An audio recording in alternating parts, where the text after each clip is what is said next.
बहुत से लोगों को मैंने देखा कि वो फैट लॉस करना चाहते हैं या ओवरऑल वज़न कम करना चाहते हैं, लेकिन उनको कुछ आइडिया होता नहीं है कि इसको कैसे करें, या कुछ वो किसी से जाके पूछते हैं, वो उनको एक आइडिया बता देते हैं कि यार ये कर लो, वो कर लो, ये खा लो, ये ना खाओ, इस तरह के।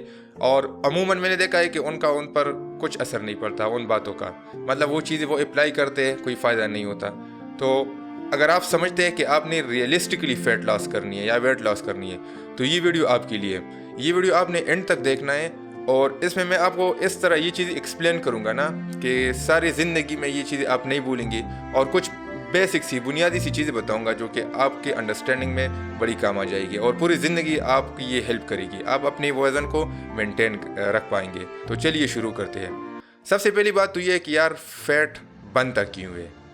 तो इसका बहुत बेसिक रीज़न है। बेसिक रीज़न ये है कि यार जब भी हम एनर्जी लेते हैं ना, और उतना एनर्जी लेके यार जितना हमारी बॉडी इस्तेमाल करे ना उससे ज़्यादा, तो वो जो ज़्यादा एनर्जी होती है ना वो हमारे बॉडी में फ़ैट की शक्ल में बन जाती है।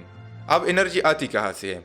जब भी हम खाना खाते हैं ना तो ये हमें एनर्जी देती है। खाने के अंदर कार्बोहाइड्रेट्स होती है, प्रोटीन और फैट्स वगैरह, ये सारी चीज़ें, मिनरल्स होते हैं ये सारे। तो इन चीज़ों की वजह से ना हमें एनर्जी मिलती है, और उस एनर्जी को हमारी बॉडी यूटिलाइज़ करती है। मतलब जो हमारा ब्रेन काम कर रहा होता है, हार्ट काम कर रहा होता है, अंदरूनी जितने आर्गन्स काम कर रहे होते हैं ना, तो ये सारे उस एनर्जी को यूटिलाइज़ कर रहे होते हैं। उसके अलावा अभी जो मैं बात कर रहा हूँ ना, तो भी मैं एनर्जी यूटिलाइज़ कर रहा हूँ। अगर मेरे अंदर एनर्जी नहीं होती तो मैं बात ही नहीं कर पाता। तो हम एनर्जी को इस तरह यूटिलाइज़ करते हैं। अगर आप कोई स्पोर्ट्स वगैरह खेलते हो, जिम जाते हो, उसके अलावा कोई अदर एक्टिविटी करते हो, वॉक करते हो, रनिंग करते हो, तो ये इन सारी एक्टिविटीज़ में आप अपनी कैलोरीज को या अपनी एनर्जी को यूटिलाइज़ करते हो। और जब भी आप यूटिलाइज़ करते हो तो ये एनर्जी आहिस्ता आहिस्ता कम होने लगती है।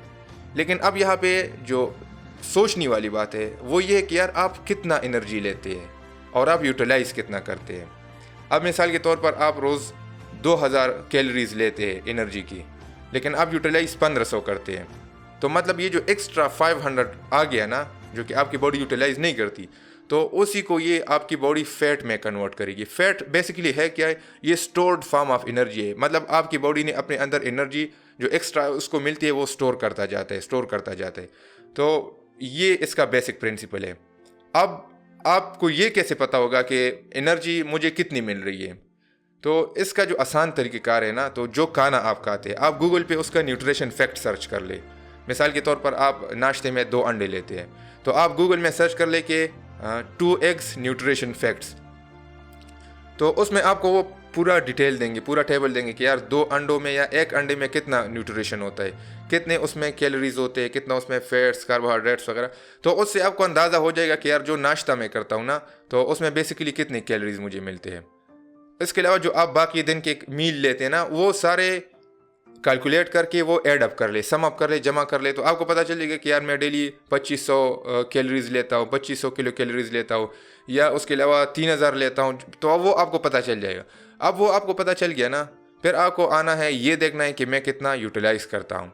तो अब इस चीज़ को फाइंड आउट करना थोड़ा मुश्किल है, लेकिन जो एक एवरेज पर्सन होता है ना, वो नॉर्मली एक दिन में उसकी बॉडी नॉर्मल जो फंक्शन कर रहा होता है वो 2000 के आसपास कैलोरी यूटिलाइज़ करते हैं। या अगर आप चाहे तो चैट जीपीटी वगैरह से भी पूछ सकते हो, वो आपसे आपका एज वगैरह वो सारा पूछेगा, और उसके बाद वो जाके आपको ये बताएगा कि यार आप कितना कैलोरीज यूटिलाइज़ करते हो। उसके अलावा जो आप फिजिकल एक्टिविटी करते हो वो भी आप एआई को बताओगे, चैट जीपीटी को या मेटा एआई को बताओगे। वो सारी डिटेल जब वो आप उनको बताएंगे तो वो आपको कहेंगे कि हाँ यार आप इतना अप्रॉक्सीमेटली आप कैलोरीज यूटिलाइज़ कर रहे हो। अब आपको जब पता चल गया कि यार आप इतनी कैलोरीज यूटिलाइज़ कर रहे हो, और आपको ये भी पता चल गया कि आप कितना कंज्यूम कर रहे हो, तो अब आपको आसानी से पता चल गया कि यार इसमें कितना एक्स्ट्रा रहता है जो कि मेरी बॉडी कंज्यूम नहीं कर पा रही है और वो फैट में चली जाती है। तो ये बेसिक प्रिंसिपल है जो कि आपका फैट कैसे बनता है बॉडी में। अब ये बात तो आपको समझ आ गई। अब इस टॉपिक पर आते हैं कि यार अब ठीक है मेरी बॉडी में फैट है, अब मैं इसको रिड्यूस करना चाहता हूँ, कम करना चाहता हूँ। अब ये मैं कैसे करूँगा? तो इससे पहले जो अप्रोच मैंने आपको बताया ना, उसको हम यहाँ पे उल्टा करेंगे। उल्टा इस तरह करेंगे कि अब हमारी बॉडी फॉर एग्जांपल 2000 कैलोरीज जो है वो डेली कंज्यूम करती है, उसको चाहिए। अब हम उसको कम करके 1500 पे लेकर आएंगे। मतलब जितना खाना मैं खाऊंगा ना वो मैं कम करूंगा और उस हिसाब से 1500 पे वो कैलोरीज लेकर आऊंगा। तो ये जो एक्स्ट्रा 500 मेरी बॉडी को चाहिए ना, अब तो 1500 आ रही है, 2000 उसको चाहिए, तो ये एक्स्ट्रा 500 जो चाहिए, ये जो फैट है उसको ये कंज्यूम करना स्टार्ट करेगा। उसको ये आहिस्ता आहिस्ता निचोड़ना स्टार्ट करेगा। तो ये बेसिक प्रिंसिपल है ना फैट कम होने का। तो उम्मीद करता हूँ ये बात आपको समझ आ गई होगी कि यार फैट असल में बनता कैसे है और इसको मैं ख़त्म कैसे कर सकता हूँ। ये टेक्निकल बातें हैं।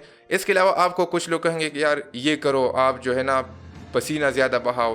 पसीना आप ज़्यादा बहाओगे तो इससे बेसिकली होगा ये कि यार आपका जो कैलोरी है ना वो मतलब यूटिलाइज होगा उससे। लेकिन अगर आप बहुत ज़्यादा लेते हैं, खाना बहुत ज़्यादा खाते हैं, तो आप अगर दिन में 5 घंटे भी एक्सरसाइज करें ना कंटिन्यूसली, तो आपके एक्सरसाइज का कोई फ़ायदा नहीं है। आपको ये चीज़ें समझना है कि यार मैं कैलोरीज कितना लेता हूँ, मतलब एनर्जी कितना लेता हूँ, और यूटिलाइज कितना करता हूँ, उसको इस्तेमाल में कितना करता हूँ। ये 2 चीज़ें आपको समझ आ गई ना, तो आप फिटनेस में कोई भी जर्नी अचीव कर सकते हैं। मैं आपको अगर अपना मिसाल दे दूँ तो इससे पहले मैंने तकरीबन 10 किलोग्राम का वज़न जो है ना वो सिर्फ 13 दिन में कम किया था। मतलब 2 हफ्ते में मैंने 10 किलोग्राम वज़न कम किया था। वो कैसे किया था? क्योंकि मुझे बेसिक प्रिंसिपल का पता था कि यार मुझे कैलोरी मेरी बॉडी को चाहिए कितना और मैं कंज्यूम कितना कर सकता हूँ, मुझे कंज्यूम कितना करता हूँ, यूटिलाइज़ कितना करता हूँ। वो सारी चीज़ें मुझे समझ आ गई। तो उसके बाद मेरा बहुत आसानी से वो ट्रांसफॉर्मेशन हो गया। तो उम्मीद करता हूँ ये वीडियो आपको समझ आ गई होगी। उसके बावजूद भी अगर आपको कोई मसला है ना तो आप मुझसे पूछिए, मैं आपको उसका बता दूंगा कि यार इसको मतलब आप किस तरह समझेंगे, किस तरह ये करेंगे, ठीक है।